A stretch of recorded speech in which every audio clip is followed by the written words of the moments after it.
sectors like government and certain private sectors.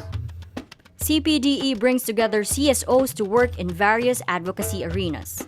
For many years, civil society has been pushing for genuine solutions to address worsening poverty and inequality. These efforts have resulted in the formulation of commitments and principles of effective development cooperation in 2012. Since then, the CPDE has promoted the EDC. One of the main goals of CPDE is to universalize EDC, which means applying the framework to all development programs to ensure that the symptoms and structural causes of poverty and inequality are addressed. La cooperación eficaz es importante porque en general mucha cooperación viene por parte de los gobiernos. Sin embargo, para que esa cooperación sea transversal y sea participativa y democrática, la sociedad civil no solo tiene que estar en el momento del diseño de la cooperación, sino también en el momento de la implementación, en el momento del monitoreo, para poder hacer lo que llamamos apropiación democrática. Y es que las sociedades que reciben esa cooperación se sientan parte, involucradas con los procesos de cooperación y que realmente sea sustentable, es decir, que a largo plazo esas sociedades puedan subsistir y puedan desarrollarse, desarrollar su industria, desarrollar su sociedad, desarrollar sus derechos sin la necesidad de una cooperación internacional. CPDE members are located in 117 countries across 7 regions.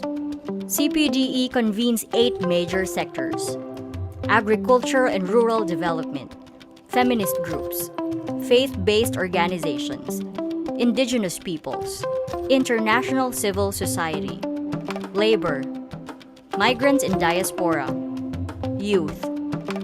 Over the past 10 years, we have seen that civil society organizations, their trade unions, women's organizations, youth organizations, farmers organizations, are increasingly being oppressed by governments and vested interests. And our biggest achievement is to consistently bring this issue into discussions about development aid and development effectiveness. Join us, and together, let us embark on the journey towards effective development cooperation. To know more about our work, visit our website at www.csopartnership.org and follow our social media accounts.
Good morning, good evening, everyone.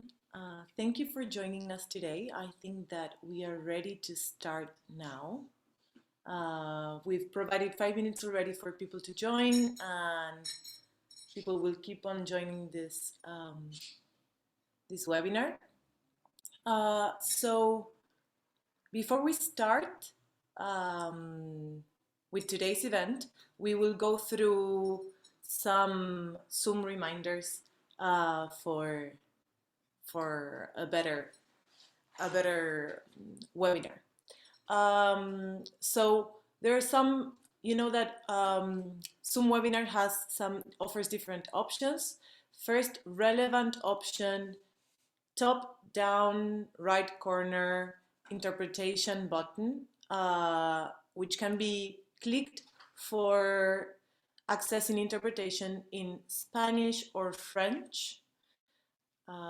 Make sure you're in the correct channel so that you can hear our interpreters correctly. Also, there is a Q&A box right next to that button where you can input your questions throughout the entire webinar. Next slide, please.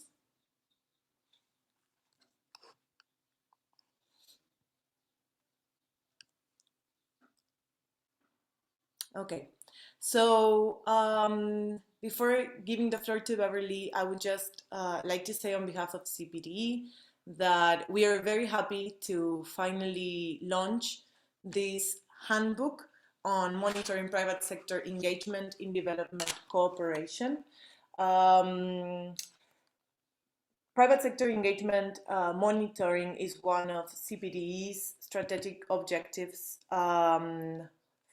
We try to promote accountability and applying development effectiveness principles to private sector engagement in development partnerships. We are seeking to evaluate business compliance with development effectiveness principles and human rights-based approaches. In this line, the Private Sector Engagement Task Force, which is currently being coordinated by Reality of Aid Asia, is coordinating two different initiatives. Well, this would be part of the initiatives as well.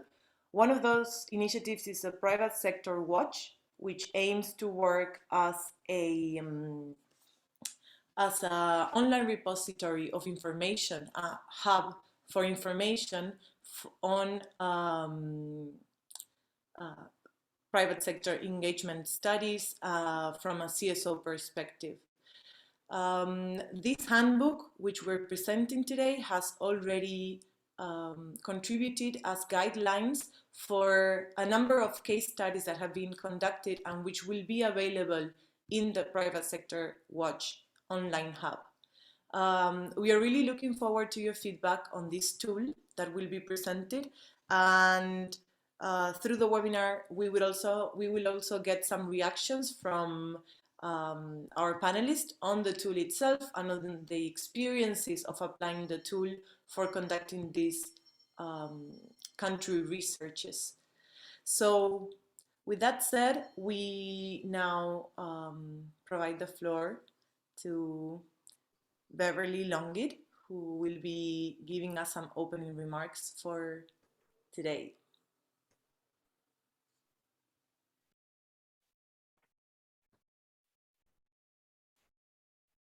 Thank you very much, Joe. Good morning, good afternoon, good evening to all our participants in this book launch of the CSO Handbook on Monitoring Private Sector Engagement in the Development Cooperation. As many of you may know, public financing for development cooperation has seen a downward trend through the years. And the rise, and we can see this through the rise of right-wing, ultranationalist, and populist politics, which has influenced the allotments to development cooperation financing. Oh, they're asking for my video, but I cannot turn. I think you have to allow me.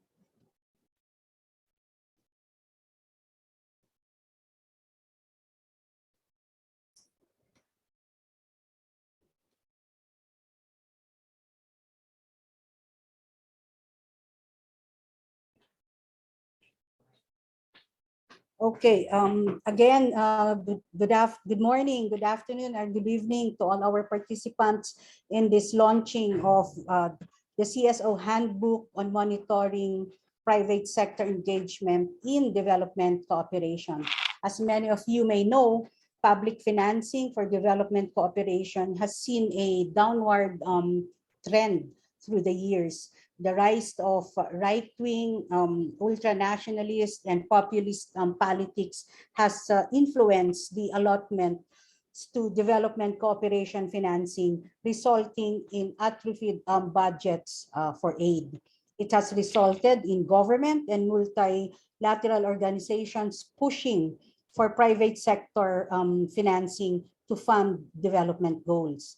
However, there are several concerns about the lack of safeguards and accountability mechanisms for private sector engagement in development cooperation.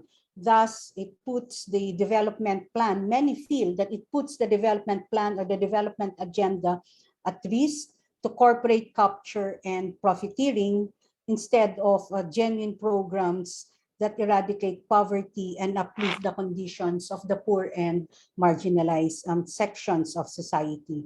It is in this regard that the CPDE or the CSO Partnership for Development Effectiveness created the working group on private sector.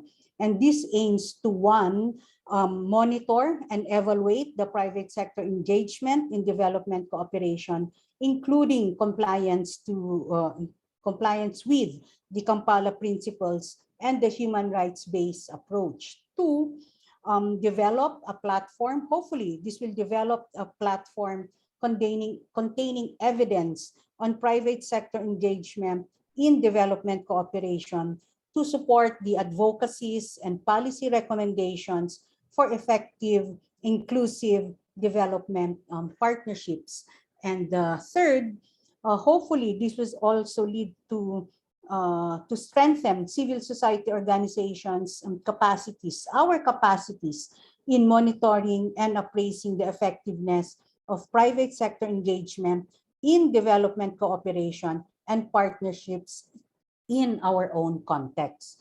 So in CPDE's pursuit to monitor the private sector engagement, conduct research and gather data, and build the capacity of civil society, we now have the CSO Handbook on Monitoring Private Sector Engagement in Development Cooperation. We hope that this handbook actually contributes civil society's on-the-ground knowledge and specialized skill of grassroots programming to the development process. And at the same time, it will also equip civil society organizations with the conceptual and technical know-how in producing monitoring reports on private sector engagement. This will help ensure that these entities, private sector, are accountable to the people. Hopefully, this would also lead to mechanisms for development based on human rights and genuinely improve the conditions of the poor and marginalized. So this handbook is available in 3 languages, English, French, and Spanish. In this book launch, in today's book launch, we will, 1, discuss the importance of monitoring mechanisms for private sector engagement in development cooperation by development actors, focusing on the role of civil society organizations. 2, hopefully we'll be able to situate the CSO handbook within the many resources for monitoring private sector engagement, but that again, not only highlighting the role of civil society, but being able to forward some recommendations for effective development cooperation. And last, we'll be able to share the good practices of CPDE constituencies on how they utilize the CSO handbook in conducting their case study research on private sector engagement. So kindly download the book. We hope that it does not become simply an addition to your already extensive digital library. Please share and make use of it. We are also more than happy to know your comments and feedback so that we'll be able to further develop this handbook. After this event, we hope that more will understand the need to monitor private sector engagement in development cooperation and ensure accountability to the people. So again, good morning, good afternoon, and good evening to all, and thank you. Thank you, Bev. Super clear introduction to the tool and to the purpose of this effort. We will now take a few minutes just to present a video developed by CPDE's communication team on CPDE's approach on private sector engagement in development cooperation.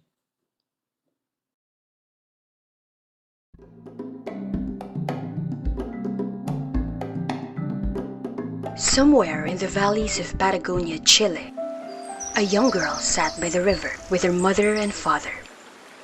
What is going to happen now, Mama? We don't know yet, Maria. We might lose this river. We might lose this forest. Why?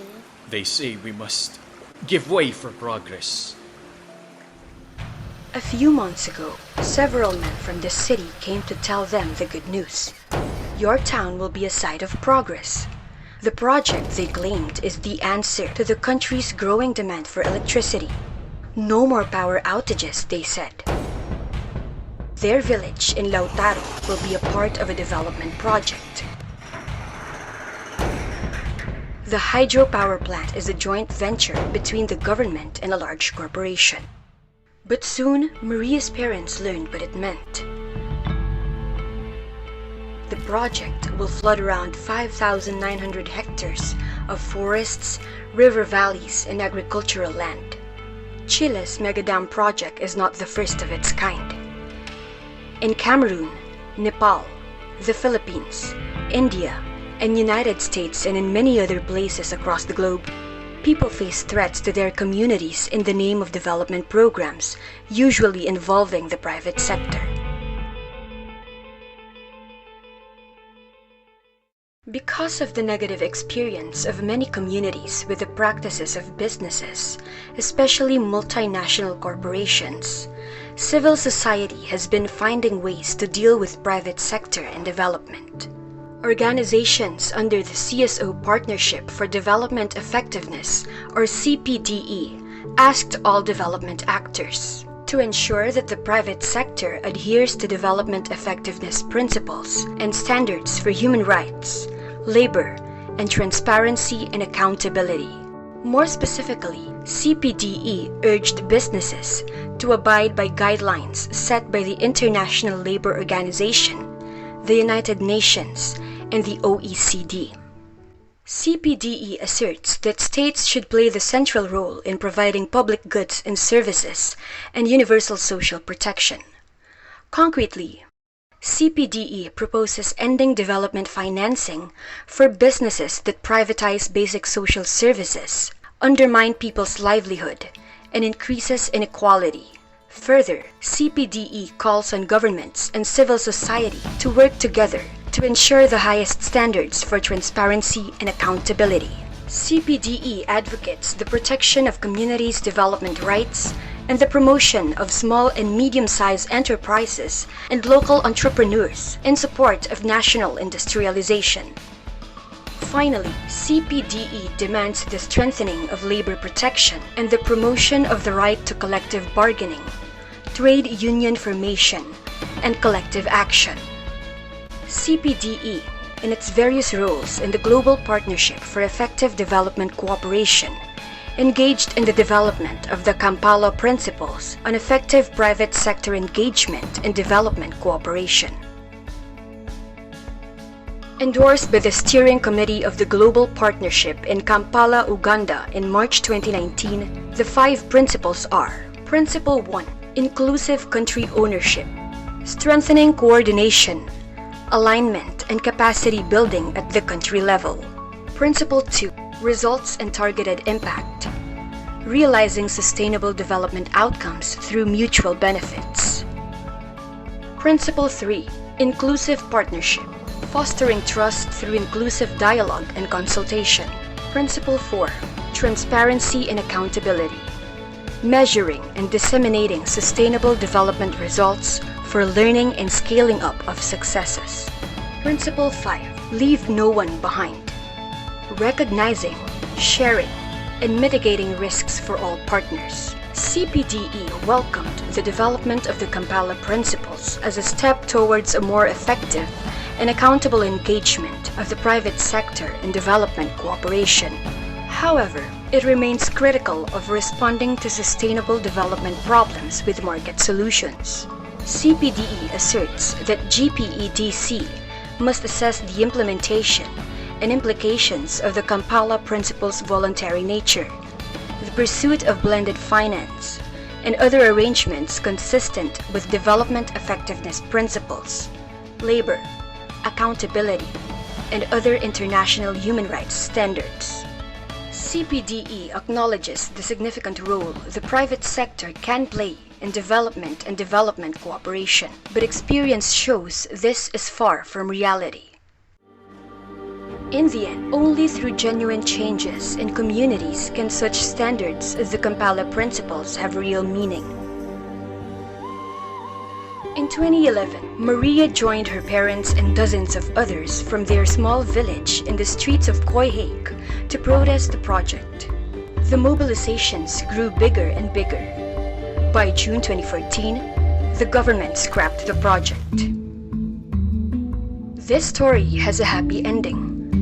But for countless others, the struggle continues to make development serve the people. CPDE then continues to engage in the advocacy inspired by the vision of villages, like Maria's someday enjoying this possibility.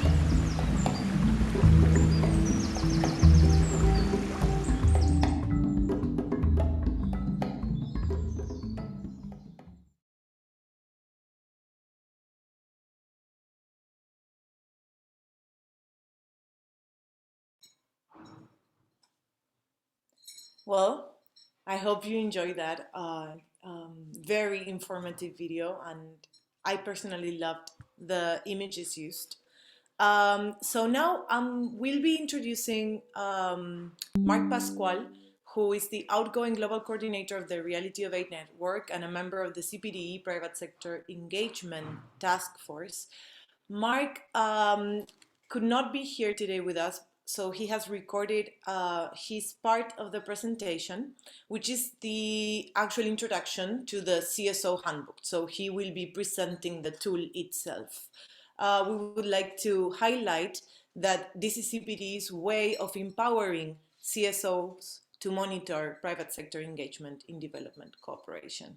So I'll just ask for the video to be played.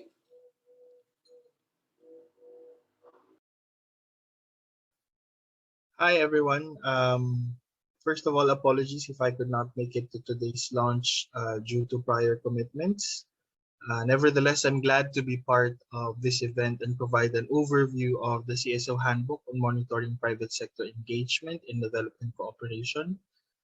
The CSO Handbook is a product of for CSOs made by CSOs themselves that aims to help us in efforts to monitor private sector actors engaged in development cooperation. And this is being done in the broader context of pushing for greater CSO involvement in the monitoring of indicators surrounding private sector engagement in development cooperation within the GPEDC's monitoring framework. But in addition to that, this also complements the JST's Kampala Principles Toolkit initiative, which provides a degree of flexibility for stakeholders to define their own roles in the implementation of Kampala. And for us CSOs, it is clear that we take on the watchdog function in ensuring transparency and accountability of private sector actors to standards of business and human rights, as well as to principles of development effectiveness. So on the question of why should we monitor private sector engagement? It's clear in this context that we want business interests as much as possible to be aligned with development objectives, especially when it involves the use of public funding or official development assistance.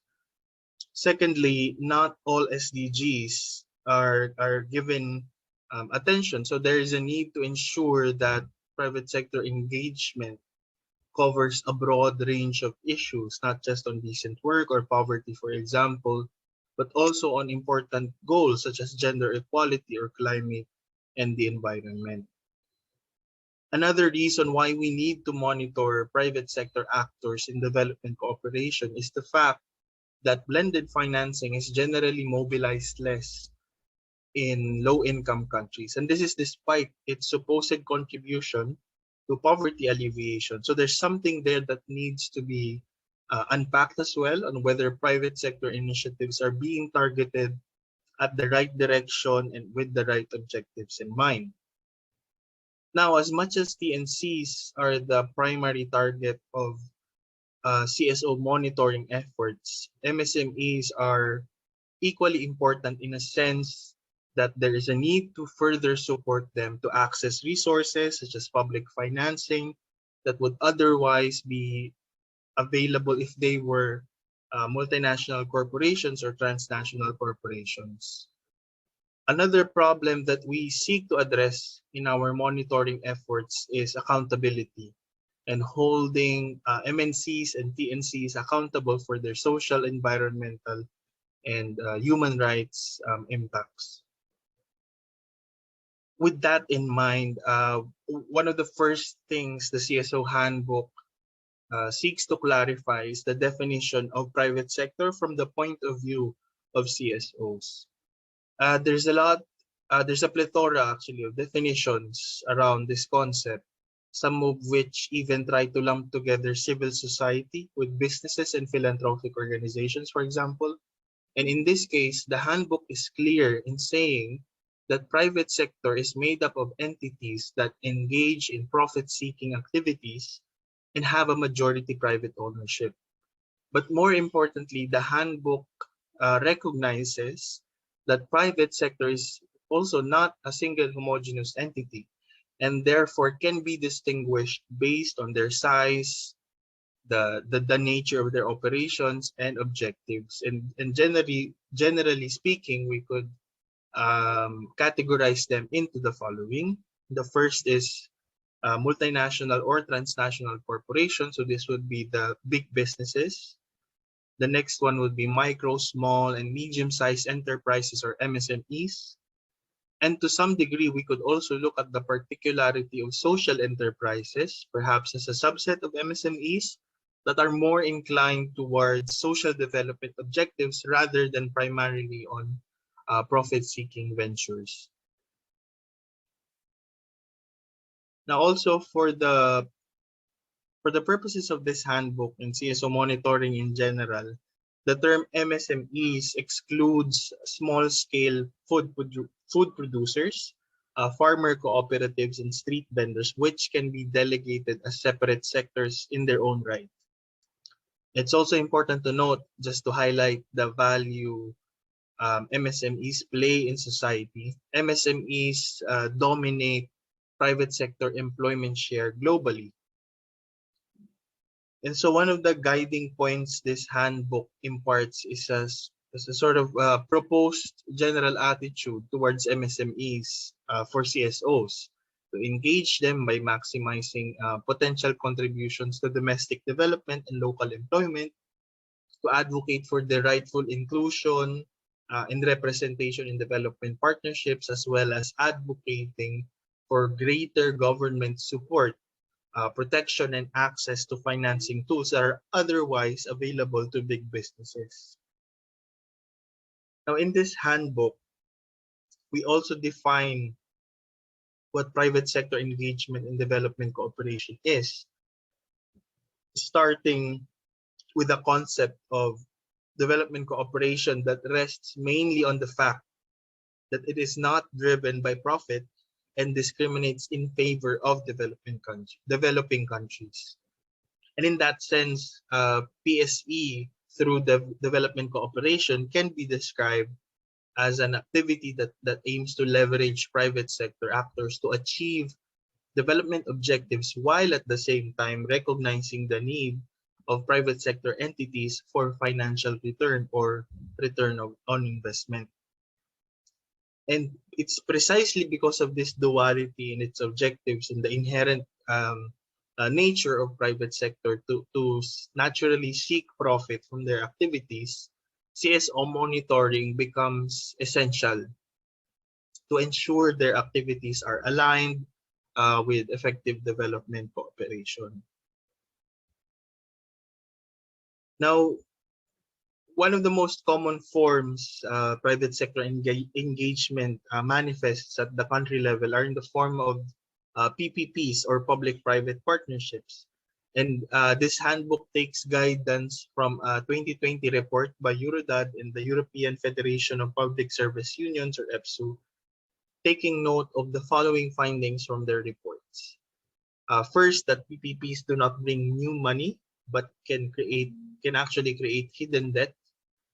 Second, private finance costs more than government borrowing. Third, public authorities still bear the ultimate risk of project failure. PPPs don't guarantee better value for money. Efficiency gains and design innovation can result in corner cutting. PPPs do not guarantee projects being on time or on budget. PPP deals are opaque and can contribute to corruption. And lastly, PPPs distort public policy priorities and force publicly run services to cut their costs. So based on this existing critique of what has been the trend in private sector engagement and development cooperation, at least at the country level in the form of PPPs, the handbook also provides guidance on how CSOs should look at these activities and how CSOs should assess them. And one of those ways is through the Kampala Principles. Now, the Kampala Principles was created to provide normative guidance for the collective work of enhancing private sector engagement and aligning it further with national sustainable development priorities. It has potential use for designing and monitoring private sector engagement from the level of policymaking, program planning down to implementation and monitoring. And it bridges the gap between private sector and civic actors by establishing mechanisms of mutual transparency and accountability. Now, the Kampala Principles is made up of 5 interlinked principles. I won't go through them in detail, as I trust our friend from the JST could provide that that overview. But its 5 principles, generally speaking, would be first on inclusive country ownership, so strengthening coordination, alignment, and capacity building at the country level. Second would be results and targeted impact, which has to do with realizing sustainable development outcomes through mutual benefits. Third is on inclusive partnership, which is about fostering trust through inclusive dialogue and consultation. The fourth would be on transparency and accountability, which is on measuring and disseminating sustainable development results for learning and scaling up of successes. And finally, the principle of leaving no one behind, which is about recognizing, sharing, and mitigating risks for all partners. And more importantly, equally between the public and private sector. Now, for CSOs, we welcome any effort or instrument to align business interests with sustainable development. We still have, of course, some insights to offer when it comes to how to improve the Kampala Principles in relation to its objective. And one of the points CSOs would normally raise is that it still emphasizes profitable solutions to sustainable development challenges. And this poses the risk of overshadowing the most pressing goal of addressing poverty and inequality. Secondly, we have to recognize the limits of this framework uh, because of the fact that it is still voluntary and non-binding, which makes it difficult to exact compliance from private sector actors themselves. And there is a need to integrate a monitoring framework that would document compliance and non-compliance of development actors, especially considering the fact that this framework is, as I've said, voluntary and non-binding. So given all of what has been discussed so far, the CSO handbook clarifies the CPDE's approach to engaging private sector in development cooperation. And it basically boils down to three interrelated nodes. First is advocating for government regulation in terms of establishing robust mechanisms that would ensure transparency and accountability of businesses to principles of human rights, social impact, and environmental impacts. Second is doing the monitoring aspect ourselves as CSOs, which includes the Private Sector Watch Initiative, and with a clear focus on monitoring transnational corporations and multinational corporations. And thirdly, promoting MSMEs. So these three approaches collectively define how we want to influence change in private sector behavior.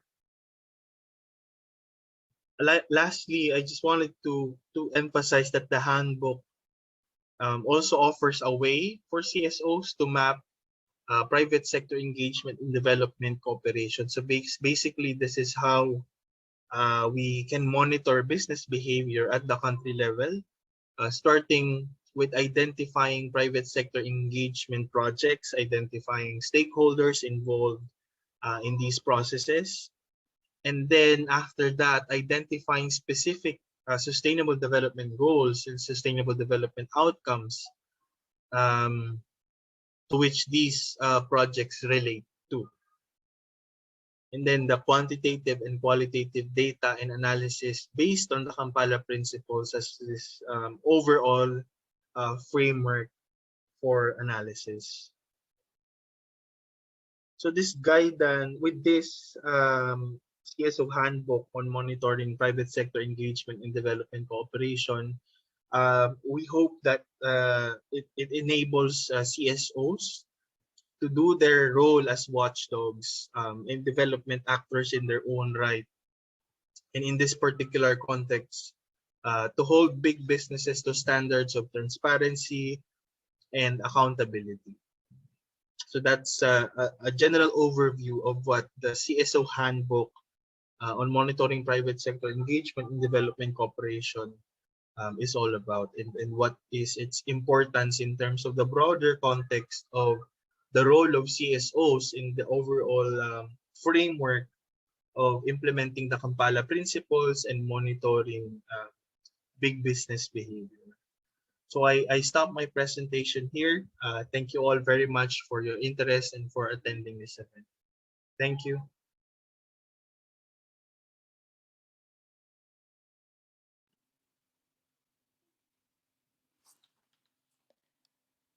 Well, that was a comprehensive run through the contents of the handbook. And I start to see that there's some hands raised, and we already have some questions being inputted into the Q&A chat box. So in order to organize ourselves, I'll encourage you to input the questions into the Q&A chat box so that we can go ahead and provide time for the panel. And after that, we will have some time for an open discussion. So As our first panelist and reactor to this handbook launch, we have Marie Jose Saade from the Arab NGO Network for Development. She's the Program and Research Officer. And we have provided all of our three panelists today some questions, some guiding questions for their interventions. So I'll just go through these questions very quickly as a reminder. How can CSOs use monitoring mechanisms to ensure development effectiveness and compliance to human rights-based approaches of the private sector in their participation in development cooperation? How does the CSO handbook compare with different resources on monitoring private sector engagement? How does it compare in ensuring development effectiveness? What are the best practices of civil society organizations in their usages of the CSO handbook? How can CSOs take stock of the lessons learned, of the lessons of using the handbook? Yeah, so those are the questions shared with Marie Jose. So I'll give you the floor now. Thank you so much, and thank you everyone who made a lot of efforts for this launch to happen and for the handbook in itself. I thank everyone.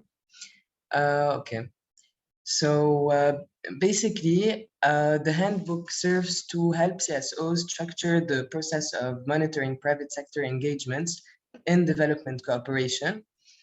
The manual has the potential to develop the capacity and empower local CSOs to participate in development processes, and most precisely making sure that the private sector is held accountable and observed according to human rights principles and sustainability.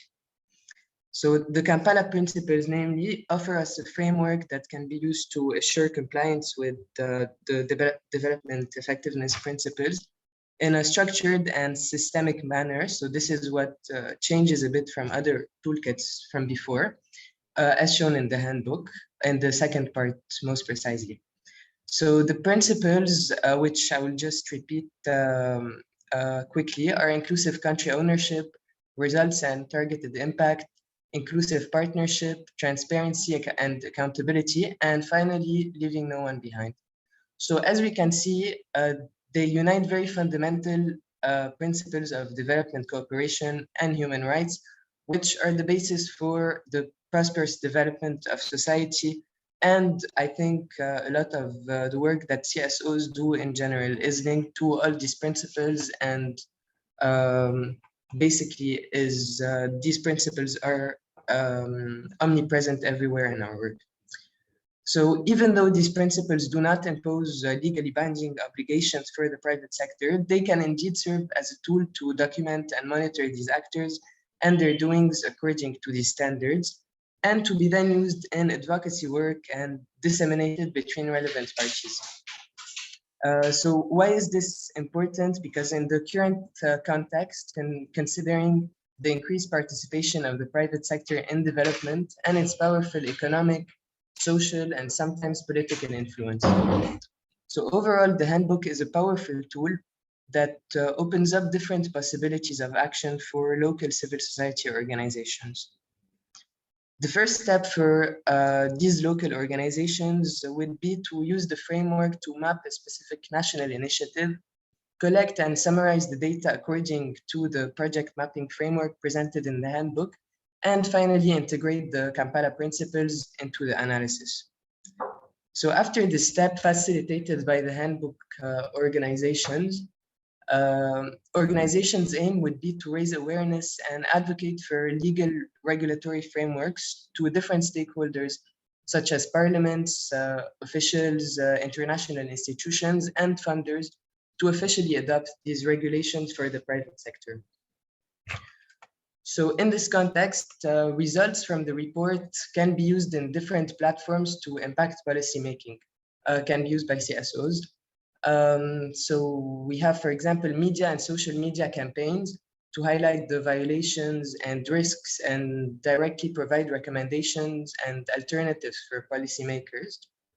So most of the time, these development projects, as we saw in the video, have strong social, environmental, economic, and also cultural impacts on people's everyday lives, which can serve to unite interest and opinion of the people, and finally can result in pressure campaigns, like we saw, for example, popular mobilizations in the video, like we have another example in Lebanon, for example, with the Bisri Dam that we were able to stop 2 years ago because it had cultural and environmental implications, and due to popular mobilization, we were able to stop the project that was funded by the IMF and World Bank and was implemented with was going to get implemented with the government.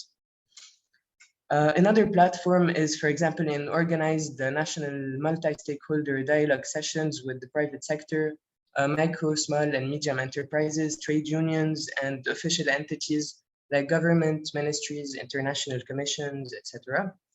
The results of the report can also be used to build alliances with trade unions, for example, if there are labor rights violations, or also interest groups from civil society, like organizations focused on rights of women, children, people with disabilities, migrant workers, indigenous peoples, etc., to advocate for specific actions also, amounting to joint efforts between NGOs and trade unions and civil society in general. The results can also finally support interventions in national, regional, and international forums held by multilateral development banks, donors, development institutions, and any parties that basically are responsible for financing and pushing for an increased role of the private sector and the regulation it's bound to. So basically, there's a need for a conditionality based on from these funders, based on human rights principles and development cooperation, meaning, for example, a pre and post assessment on implications of the private sector engagement, which I believe are present in the toolkit in part 2. Basically, according to the environment, job creation, inclusion, quality of work, and basically human rights. So this is it for me, and thank you, everyone.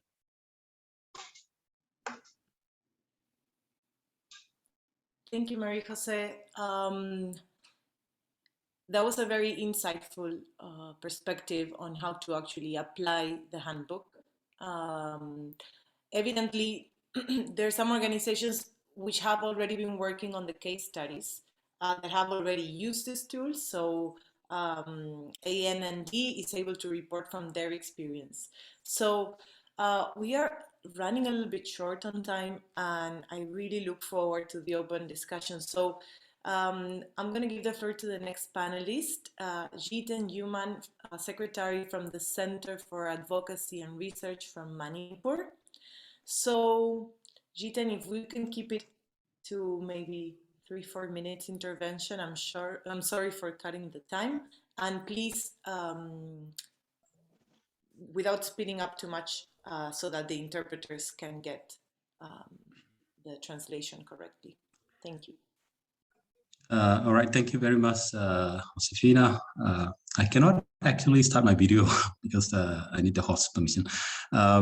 Yeah, I just wanted to congratulate CPDE and Reality of Aid for this book launch. And I think this is very, very timely, and especially given the fact that the private sector role involvement has intensified almost every nook and corner of the globe. And even the place where I come from in northeast part of India, the private sector involvement in many of the sectors have actually intensified. And there is very strong push and support from the government and from all over, the international financial institutions and from all over. So we are seeing an intensification in almost all sectors, and which are like sectors like energy, large dam building, and extractive industry or infrastructure. And what we find is a lot of this involvement of private sector has actually led to multiple controversies and multiple implications, social, cultural, environmental, issues of accountability, and of course, a blatant violation or undermining of many of the principles that we talk about, the Kampala Principles, and then also many of the development effectiveness principles. We talk about accountability, inclusive partnership, results, and there are blatant violations. And and this book launch, this monitoring framework, this is really timely and also very important because I'm not to repeat what others have emphasized earlier. This handbook will provide a very good reference for many of the civil societies, and especially those working at the community and grassroots level, because the application of this, the test of the success of this book will be tested on as to how it is effective, within the community settings, within the locales, within the many of the indigenous community or other marginalized group who are confronting the daily onslaught of private sector and corporate onslaught on the land, on the territory, on their lives and future. And in terms of the application in the direct monitoring of the development effectiveness, I think the monitoring should be at the local, local level and in the day-to-day experience, and also looking into the multiple forms of arbitration and undermining of these principles that's outlined earlier. And when you look at I think what's important to monitor is things that actually goes against the wish and aspiration of the people, and also that goes against the development needs of the people. And we have countless examples, and I think many of the case examples in the book also sum up very well documented the challenges associated with the involvement of private sector. So with that, what is more important is the need for the book, not just to help the communities or the local groups in the documentation and monitoring, as Beverly also said, in terms of strengthening the capacity and also improving the skills and ability to document and also monitor the private sector engagement that is there. And what is really important is the importance of this book in supporting the advocacy and campaign at the local and sub-regional at the grassroots level. I think that's really important. And what is also important is to replicate. It is really important to create more awareness on the contents of this handbook, in terms of the Kampala Principles and also the monitoring, specific indicators of monitoring. It's really important to propagate the principles so that the civil societies are more aware of it, so that they are able to highlight the level of the pattern of arbitration, pattern of violations, and also to use the findings not just to consolidate the different civil society groups or not just communities that are affected by private sector engagement, but also to engage the government or even the private sector or even the stakeholders that are very much involved in in those development cooperation process. So ultimately, to ensure that the effectiveness principles and also the human rights-based approach is fully adhered to. And I think that is really important. And of course, it's also important to see if, and of course, this handbook is translated into at least 3 languages, it's already indicated, but it will also be good if there are ways that a brief summary or at least the major contents can also be translated into the local languages, in the sub-regional or even, wherever the need is much more felt. Maybe we can have more consultation on that aspect. And I think those are some of, and then of course the different civil society groups who had experience of monitoring the private engagement using the handbook. Maybe we can also share experience, like different groups can share experience and see how best we can maximize the effectiveness in application of this handbook.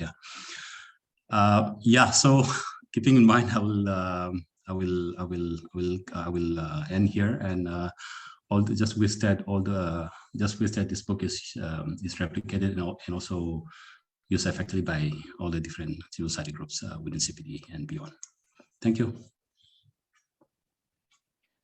Thank you, Jitan, and thank you for that intervention. So we've heard from Marie Jose and Jitan on both the importance of the book from a CSO perspective, how this book can be relevant for increasing advocacy, awareness rising on the importance of private sector engagement in development cooperation, how it can hopefully contribute to increasing CSOs' capacities and skills by providing a very concrete tool for monitoring, and also in terms of how it's different to other available tools, it contributes, as said by Marie Jose, to assure compliance of the DE principles in PSE in a structured and systemic manner.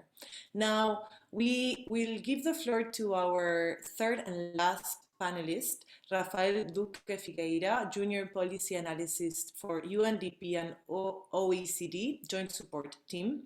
For Rafael, we provided a different set of questions, so I'll just mention them quickly. It's two questions. What roles do you see CSOs playing towards ensuring that PSE demonstrates sustainable development impact? And more specifically, how can CSOs support the implementation and realization of the Kampala Principles? Second question, how can PSE better target and support micro, small, and medium enterprises? And is there a role for the Kampala Principles in shifting focus towards this type of private sector? Is there a role for civil society in that regard? Thank you, and I'll give you the floor now, Rafael. And before that, just a small note that we might be extending a little bit so to provide space for an open discussion. Hopefully some of you might be able to stay around. Thank you. Thank you, Josefina. I just want to start by congratulating CPDE and Mark specifically for the handbook. We have been in touch with you also throughout this process. It's very good to see the launch and this document coming to life. And also I want to agree with Jitan, who just spoke right now. That's very important that not only to have this tool, but also to communicate about it, and I'm sure that organizations can use it when they're trying to monitor private sector engagement. From our side, from the Joint Support Team from the Global Partnership for Effective Development Cooperation, we are very happy to see this as well as a way of one of the many stakeholders in our partnership having ownership on this project and on this topic, and picking up on the Kampala Principles, who were, as you know, developed also with the support of CPDE and civil society organizations. I'm going to try to be brief and go very quickly through the two different questions. The first one on what CSO's role in private sector engagement. You can see that there are several roles that civil society organization can play in this type of projects or in this topic in general. I mean, first and foremost, I mean, CSOs, they have the important role of watchdogs, and I'm not going to tell you what this means in concrete action. We had colleagues already talking about it, but through the mapping of different projects that we have done, we have also seen that it's very important for CSOs to be involved in the designing of national and subnational policies and strategies for private sector engagement, because their voices are very crucial to ensure that this overall framework, which will frame all the PSE programs, they are tailored to deliver to the most vulnerable. And also they can help coordinate the inputs from different sectors of the society, ensuring that the policies are more effective. And beyond that, I mean, in the project level, they also should be involved in the design process because they often bridge, they are a bridge between communities that should benefit from the project and also the project implementers. So it's very important, this role that they have in ensuring that this is a very inclusive process in the development of these projects. They also play a crucial role in the adaptation of the project. Whenever you see there's a negative impact on one of these projects, it's important that you have CSOs that are working together with you to alert you about that and see how you can address these negative impacts. we have seen also that CSOs are much involved in different parts of the implementation of projects, depending on the project. For example, in Uganda, which is one of the case studies that we did before the Kampala Principles, and is mentioned in their handbook. We have seen a project of financial inclusion in the rural area, in which the government and the bank that was working with the government was having a hard time to reach out to the communities in that area, and they had a partnership with different CSOs there to help bring them to the table and discuss what would be a good solution for that population, for example. So they have this role also in support implementation of good projects. And finally, they have the role of monitoring activities, and a little bit what this handbook is about also. But not only from outside, but also from inside. It's very important that CSOs are part of the development of monitoring frameworks, so that we are sure that we are monitoring and measuring the right things. And those things are important for the communities that will benefit from the projects. And finally, what's the role for civil society in supporting the Kampala Principles and targeting micro, small, medium enterprises? As I mentioned, it's very important that civil society is not only around the table when we discuss the design of the national policy, but also support these smaller companies to be part of the process also. Because as you know, given their size and their capacity, they usually are not able to join this process. So it's very important that civil society help them somehow to engage in this discussion. So it can be by helping them finding an association that can represent them. It can be by building the capacity of these companies to join discussions. It also can be by ensuring that development partners are communicating what they are doing and trying to see the priorities of the communities when they define projects. I will stop here. I'm being very brief. I know we have a few time. I also know that after me there is Major, and he's a very busy person. So I'm happy to ask any questions if you have. Thank you, Rafael. So I'm thinking how we should structure this now, given the time we have. There are some questions in the chat box which are already being answered to by our panelists and also the task force team members. I think that we can take maybe, Mesh, I hope you have some more minutes, up to 3 questions from the floors to get some quick reactions. Maybe 2 questions tops. So I'll see if anybody's raising their hand. I can see one hand is being raised.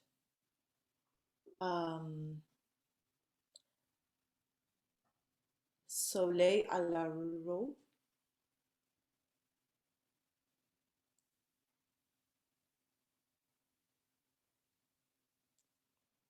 You need to unmute yourself. You can unmute yourself now. You've been granted permission for that.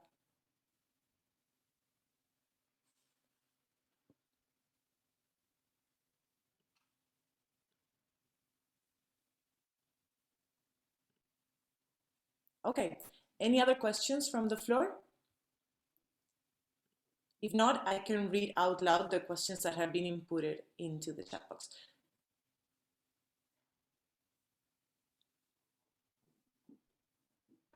Matt, did you want to intervene?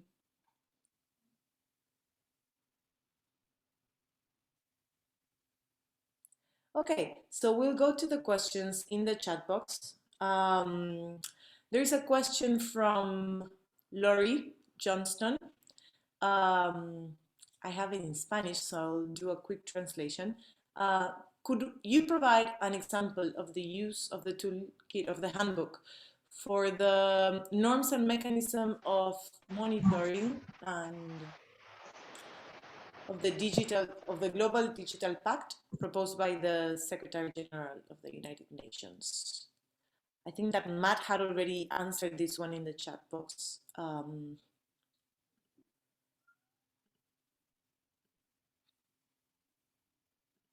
I heard somebody unmuting themselves. Well, okay, so that would be a question that has already been answered.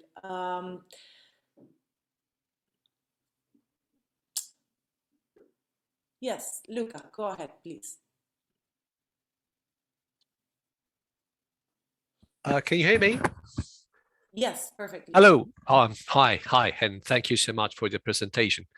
I have a very quick question about one of the things that I think I heard through the different presentations. That is about the toolkit that the GPDC is putting together. So I would like to have a bit understanding of interlinkages between the two activities, the handbook and this toolkit, whether or not there is an established connection, or rather this is something that we have to explore ourselves directly. Thanks.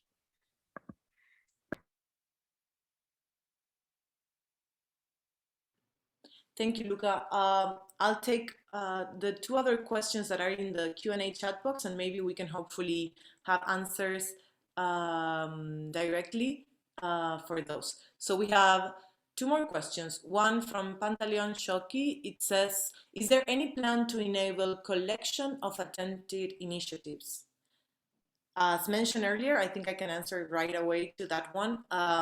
There will be a private sector engagement watch, an online hub where all of the initiatives will be collected. Maybe Tala or Carlo can further develop on that.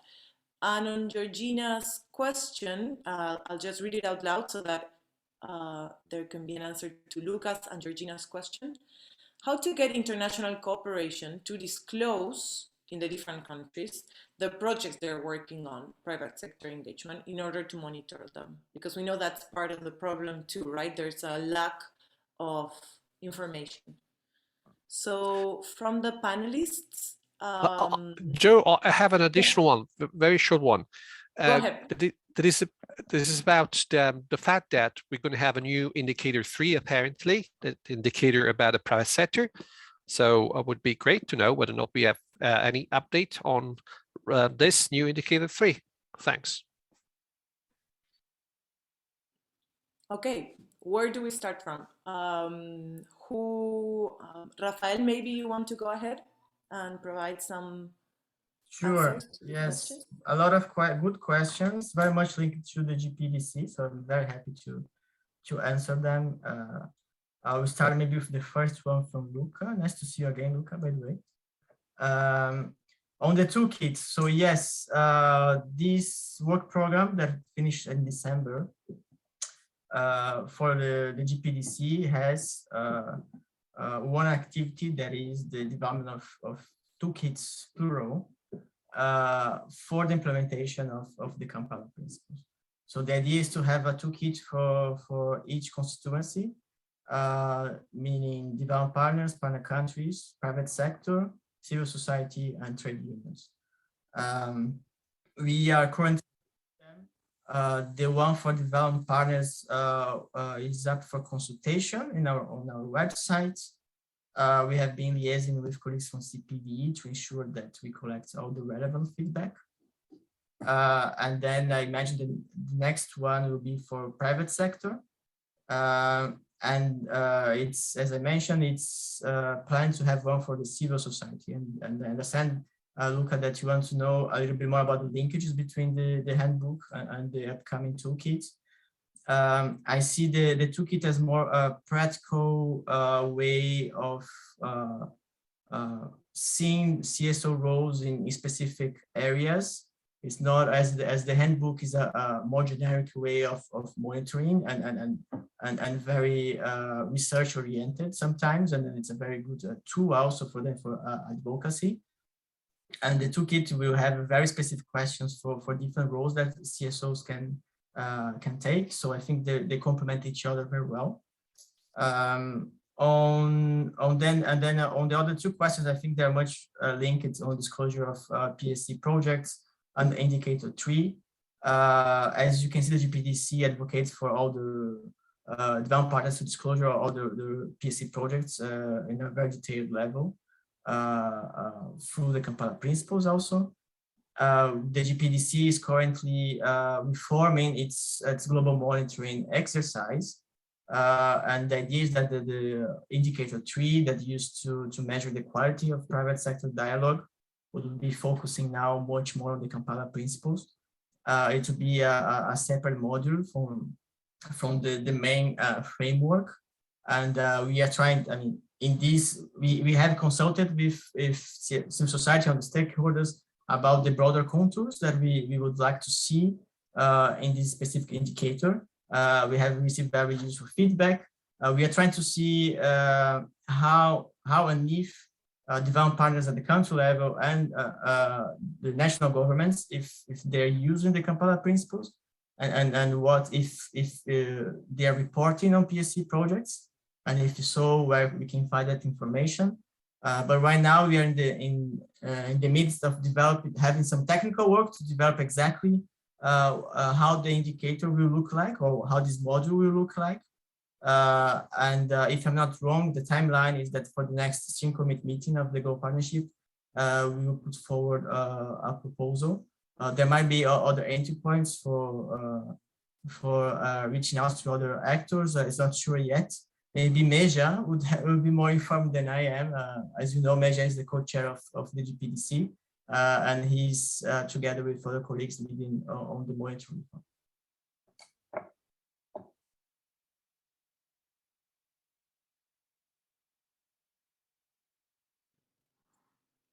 Thank you, Rafael. And I guess there is the question on indicator 3 that's left unanswered a little bit. But I would also like to give the floor to the other panelists and take the spotlight away from Rafael for a bit, maybe.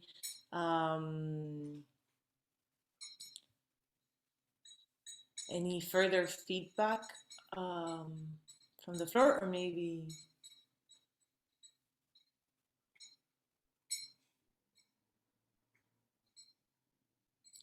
Any other question?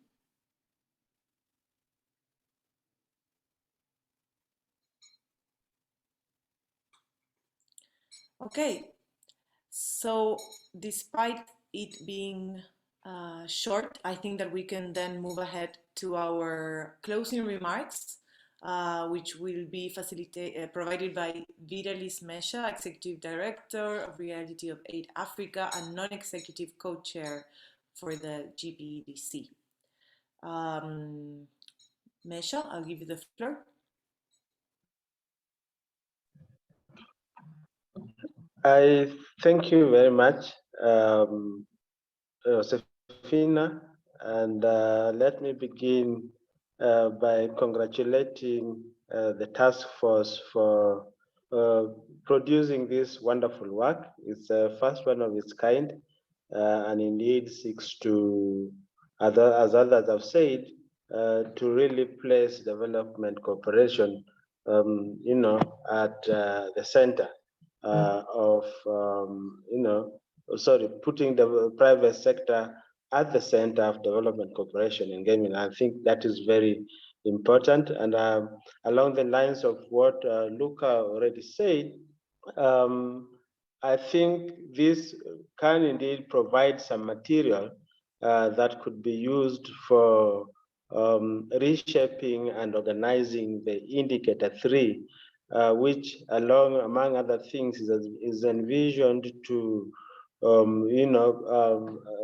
seek to find ways of operationalizing and implementing the Kampala Principles, and indeed put that in a monitoring framework. So this is indeed a very welcome development, and like others, I would really like to urge civil society to take it up very strongly for purposes of indeed generating alternative information that could be used to hold private sector to account.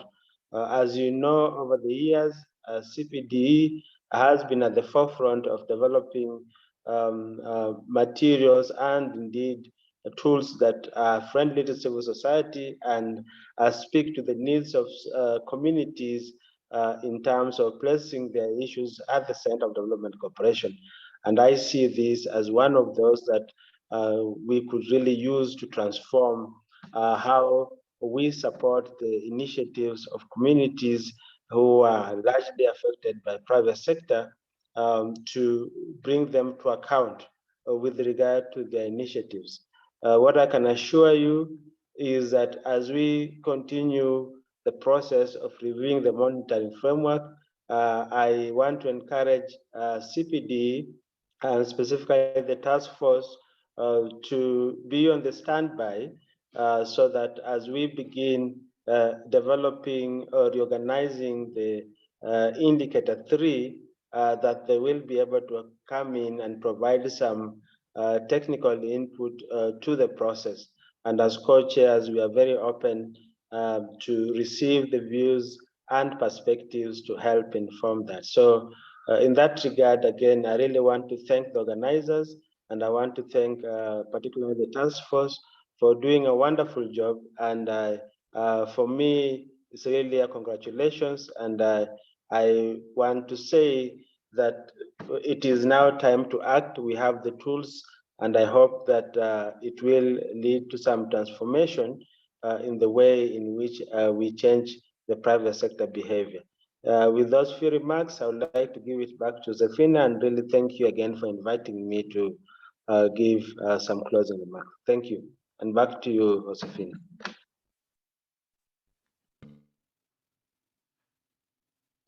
Thank you, Mesha, and thank you everyone for attending and for staying longer for this event. The handbook and all of relevant links and materials will be sent to you by the task force team. The discussion is just starting, but I think that this is a genuine effort from the civil society side to build our own evidence on this regard and try to have our own perspective and data out there as well. So there is a suggestion for those that are able to stay for just one more minute to turn on their cameras so that we can take a picture of this event. Everyone should have access now or being granted permission to do that. And we'll finish and wrap up with this. It would be good to see you all. Great. I need to go get into gallery. Okay, I can see everyone now.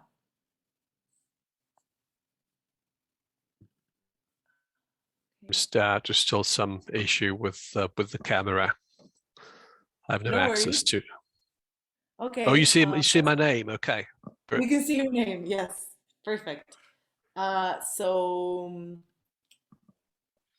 I think we're all here now. Okay. I'll take one, and I guess Kala, you're taking a picture yourself? The picture are you taking? Okay, good. So on the count of 3, 1, 2, 3.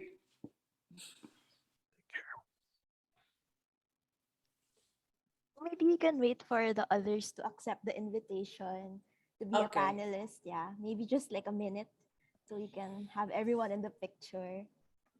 Yeah, since you're coordinating the part of opening up the camera, could you coordinate the picture part? Yes. Because I don't have access to that. Yes, thank you, Joe. Thank you. Okay.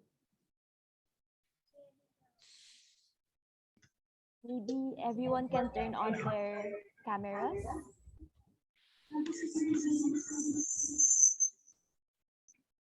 And we also would like to request everyone to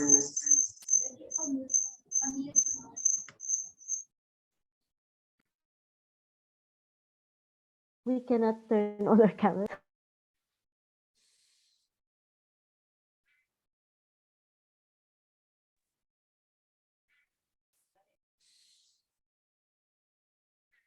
Hi, everyone. Can you turn on your camera so we can take the picture?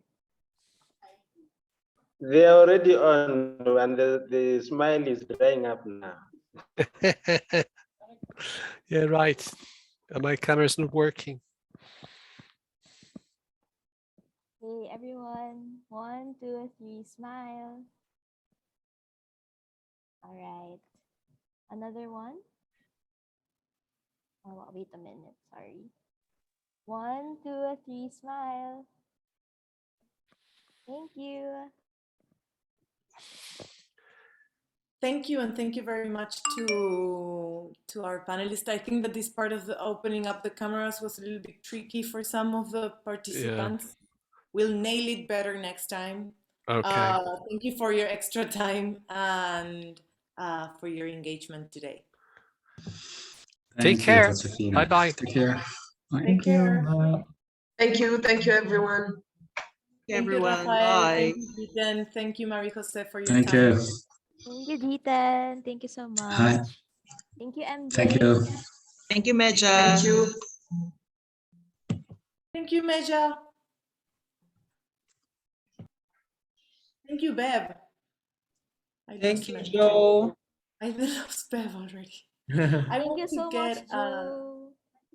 Thank you. Thank you, guys.